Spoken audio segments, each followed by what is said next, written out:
আমি দুধটাকে ভালো করে ফুটিয়ে এরকম ঝরঝরা করে ছানা তৈরি করে নিয়েছি। একদম ঝরঝরা হয়ে আছে। এবার আমি গ্যাসটা ধরিয়ে নেব।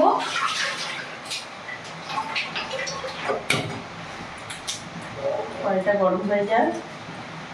কি বৃষ্টি পড়ছে!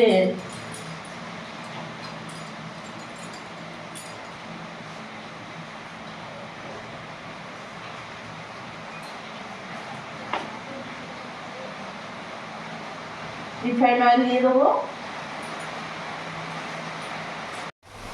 তেল গরম হয়ে গেছে, এখানে আমি জিরে ফোড়ন দিয়ে দিলাম।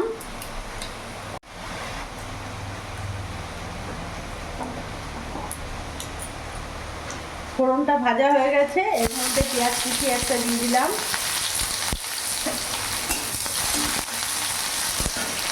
তার সাথে এর মধ্যে কেটে রাখা ডুমো ডুমো করে আলুগুলোও দিয়ে দেবো। পেঁয়াজ আর আলু একসাথে ভাজা ভাজা করে নেব। সামান্য পরিমাণে লবণ দিয়ে দিলাম, হলুদ গুঁড়ো দিয়ে দিলাম। কিছুক্ষণ ভাজা ভাজা করে নেব। আলুটা কিছুক্ষণ ভাজা ভাজা করলাম। এবার এখানে আদা রসুন লঙ্কার পেস্ট আমি দিয়ে দিলাম। 1 চামচের মতন আদা রসুন লঙ্কার পেস্ট দিয়ে দিয়েছি। এবার মশলার সাথে ভালো করে আমি একটু আরও কিছুক্ষণ কষিয়ে নেব।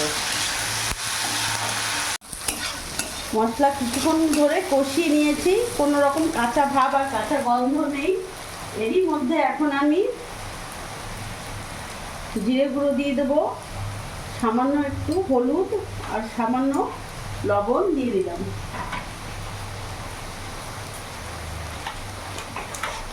এর মধ্যে কাশ্মীরি লঙ্কা গুঁড়ো দিয়ে দিলাম কালারের জন্যে।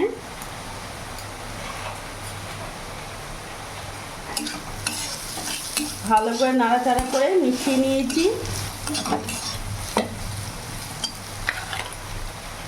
এর মধ্যে কয়েকটা কাঁচা লঙ্কা কুচি দিয়ে দিলাম। তোমরা যেমন ঝাল খাবে সেই হিসেবে কাঁচা লঙ্কা কুচি দেবে। আমি এখানে অল্প একটু দিলাম।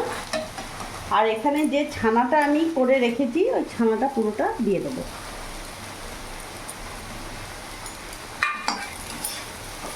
ছানাটা দিয়ে ভালোভাবে নাড়াচাড়া করে মিশিয়ে নেব।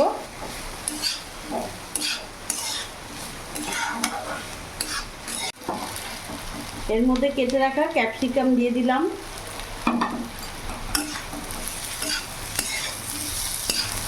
এবার কিছুটা আমি জল দিয়ে দেবো।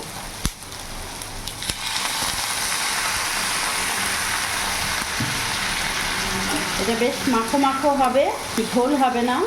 রুটি পরোটার সাথে দারুণ লাগে এই রেসিপিটা। এমনকি লুচির সাথেও খেতে ভালো লাগে।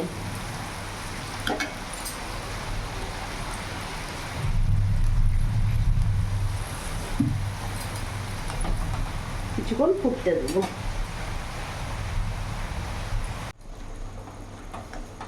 আলু একেবারে সেদ্ধ হয়ে গেছে। সামান্য একটু চিনি দেবো। ছানার এই রেসিপিটা একটু মিষ্টি মিষ্টি ভালো লাগে, তাই একটু চিনি দিলাম।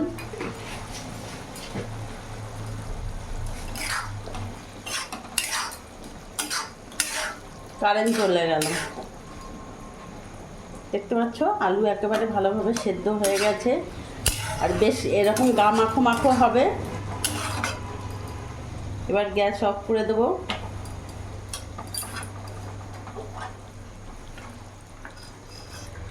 এই রেসিপিটা রাতে হোক সকালে হোক রুটির সাথে দারুণ লাগবে।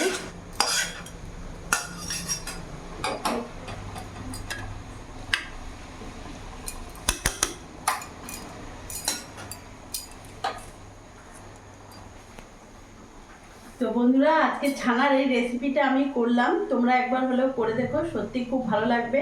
আর ভিডিওটা যদি ভালো লাগে প্লিজ লাইক কমেন্ট শেয়ার করে আমার পাশে থেকো। আর তোমরা সবসময় ভালো থেকো।